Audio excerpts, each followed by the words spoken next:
The review you have all been waiting for. The lightweight champions of the world. The H&K VP9 and the Steyr M9A1. So let's get to it.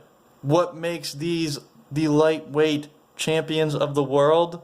Well, they're both in 9mm, and they are both extremely unique and offer unique advantages that no other striker-fired pistol offer. They are the best of the best.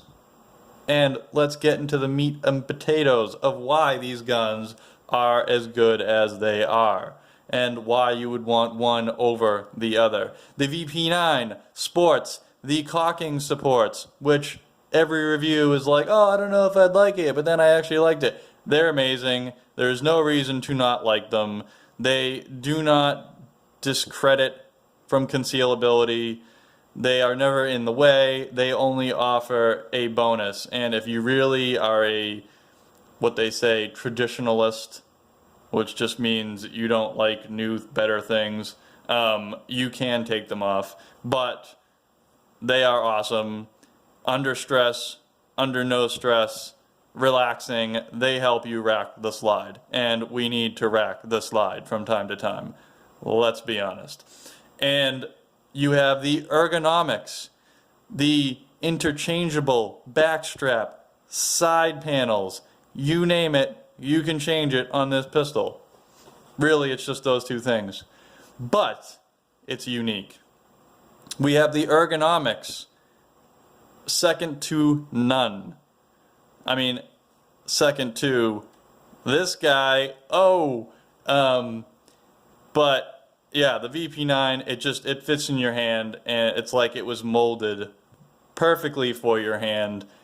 I honestly think that these two pistols here do that better than any other pistol on the market. They just feel like a glove. It's amazing. The trigger on these two pistols are phenomenal. I have never felt striker-fired pistols have triggers this fantastic. I mean, people say the PPQ, that is a very nice trigger, especially the match. That is a great striker-fired trigger. I think that that is on par with these. However, I do think that these offer more than the PPQ, and that's why it's not a lightweight champion. Why would you want the Steyr? What's unique about that? We have an insanely low bore axis. We are sporting the angular grip, more than even a Glock. It is not your average 1911 grip angle. We have the low slide. Look how small that is. It's almost like a CZ, but it's not. It has this angled, thick front end right here, tapering down to a really thin aft. The amount of grip height you get when you get that bore axis, when the height you can get on the pistol, it's just amazing. It's truly unique. You had to have felt one, held one. Just this undercut right here is what does it, I think. The undercut, the finger grooves. I mean, let me pick this up a little bit. You can even see right here. Even this is angled. Everything is angled for your shooting pleasure. Allow me to demonstrate. Check that out. Your thumb ends up over the slide. When you get a full grip on this pistol, thumb over thumb, check this out. It's like the thing just rides in your grip. You're not gripping alongside of it, it rides inside your grip. The way it's shaped, it's amazing. It handles recoil like no other. And obviously, the trapezoidal sights, those are unique. I happen to like them. I never had a problem with them. I mean, I don't understand how people have a problem with this, understanding this concept. You're just putting something in the middle of two other things, and that's pretty much how everything else works. And we had these pistols resting on the Civil Defense from Liberty Ammunition. These little rounds, if you have not tried them, are fantastic. Highly recommended. From what testing I've done, they are exceptional. Exceptional little rounds, and they lower the weight of the pistol. That is an unforeseen consequence of having such a light and fast bullet that people will overlook. It actually lightens your carry load, and that's valuable for all-day carrying. Highly recommended. Let's get back to the VP9. It also has a low bore axis. Not as low as a Steyr. When we get a good high grip on this thing,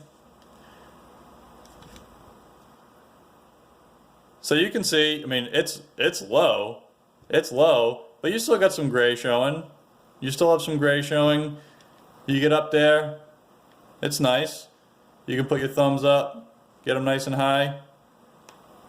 I mean, this pistol just feels awesome. Just when you hold it, I mean, it's locked in there. The ergonomics are amazing. Tritium night sights, normal variety. They work wonderful. I mean, these pistols, if you had to buy one, what's going to be some quirks? What's going to be some deciding factors? Some deciding factors are going to be the grip angle. I mean, look at this grip angle. It's clearly something unique to this pistol. Like I said, if you've ever held a Glock, you understand that grip angle shock you're going to go through. You're going to go through the same thing with this. It's even more than a Glock. You're going to hold it out, and your sights are going to be something like that. They're going to look like that at first. Then you're going to be like, oh, I got to do this. I got over it pretty quick. I mean, you just shoot it a few times, you'll get over it.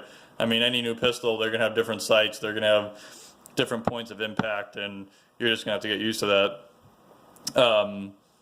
This is no different. It's awesome, though. I mean, it handles recoil so well. Because I think it's because of that grip angle, because it just begs you to grip high.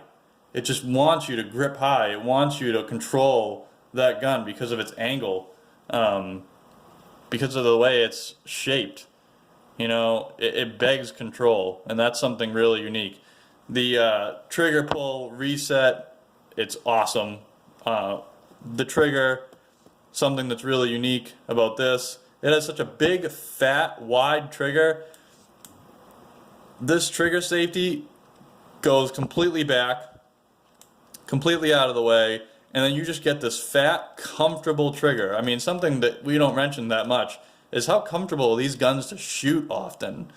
I mean, I can't tell you how many times I've triggered a gun. You know, we're going 300, 400 rounds in a day, and you start needing a Band-Aid. You know, you start needing some cover right on the inside of your finger. I know the VP9 does it a little bit. This VP9, I will show you. Let's see if you can see it under this lighting. There is a little trough right under here. And when you're shooting this gun constantly, there it is, you can see it right there. Your finger can get caught in that trough a little bit at a time. And then after a long days of firing, you know, recoil, going to reset, you're going to feel it. You're going to feel it. So that's one downside of the VP9. You can file that down. You can get rid of it. In fact, on the VP9 SK, they did get rid of it. So I'm not the only one that's had that problem. This isn't that unique to me. What makes this trigger unique? It being so fat, I can say that this is by far the most comfortable gun I've ever shot consistently throughout a day. You know, we're talking 400, 500, 600 rounds sometimes. And like I said, the reduced recoil, this high grip, the ergonomics, and this fat trigger, it just makes it very, very comfortable. Some quirks about this gun are going to be its grip angle. I mean, that's a quirk. It's going to be this. When you bring back the slide, you cannot force the slide forward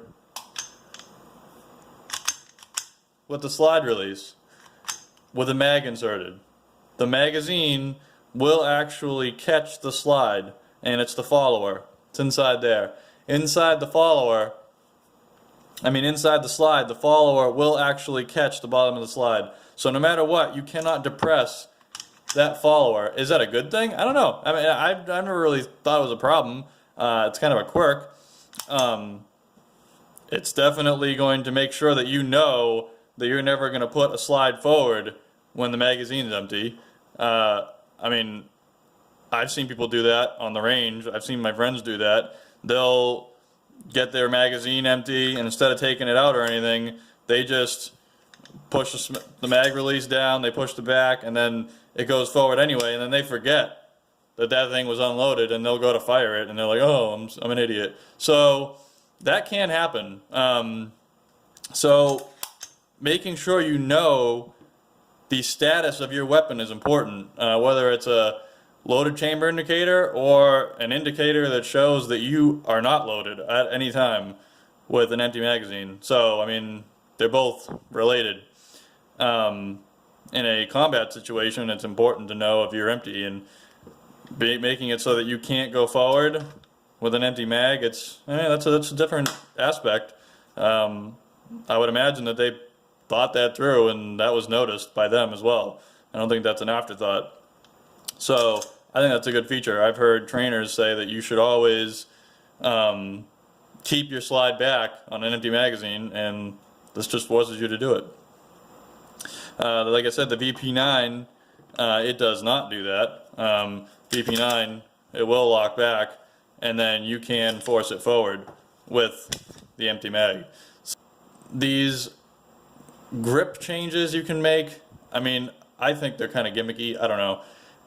I've never seen anyone change them. I've never seen anyone with the larger ones, smaller ones. I'm using the mediums. I'm 6'3", 200 pounds, and I have big hands, and the mediums fit fine for me. Both these pistols. This pistol does not have that, and it fits incredible. I would almost dare to say better than the VP9. It fits awesome. That really deep cutout. It has decent gripping surfaces. I think some people like really hardcore gripping surfaces. They might want to stipple this. They might want to add a Talon grip. They might want to do something different. But I don't have a problem with it. It has traction where you need it, right here. It has traction here. It's not aggressive. It's not deep, but it certainly is supportive. This thing's not going anywhere. This is just a fantastic, chunky pistol, which would be another caveat. It's a little bit thicker than some. It's kind of the size of a 45, I guess you would say, when you were going to gauge on thickness. It has never hindered me from carrying it. I don't find that to be a problem at all. I don't understand. Guys, if you can't carry a gun like this, stop wearing spandex. Wear a regular shirt. Let's be serious. Inside the waistband, this gun's going to disappear. Just like every other carry size gun. Glock 19s, VP9s, PPQs. I personally carry a H&K 45 every day. This thing will dwarf these little baby pistols. And this thing goes inside of a regular t-shirt. It is absolutely concealable under any circumstance. And we have the unique Advantage tactical sights. There's your pyramid that you make. You can see that. There you go. There's your pyramid. These sights are awesome. I can do a review on them someday. But guys, like I said, I was just pulling this out to give you a size comparison of what you can carry, what's too big, what's not too big, and these guns are perfect carry guns. They're perfect fighting guns. If shit hits the fan, this is what you want. You want a good sized pistol with a good amount of rounds inside of it. This is 16 plus 1. This is 15 plus 1. Guys, you honestly cannot go wrong with either one. But as I've said, if I had to choose one, if I had to pick the coup de grace of 9mm pistols, who's it going to be? Guys, I would honestly take a Steyr before I bought an H&K VP9.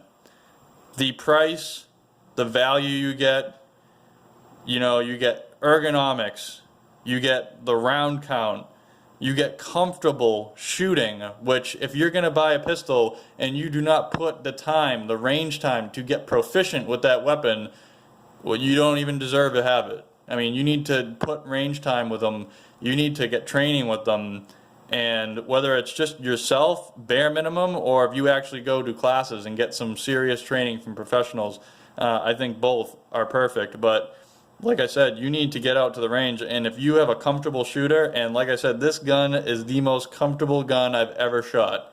I could stay at the range all day with this gun, and it's not going to have any hot spots on your hand, on your finger, anywhere. I mean, it's just a joy to shoot. I think it's the grip angle, I think it's the trigger, it's a little bit of everything. I think that the trigger is crisper on the VP9, but the reset is worse. The reset on the VP9 kind of pushes your finger out. It's a little snappy, whereas on the Steyr, it's a little bit audible. It's tactile, but it's very, very short.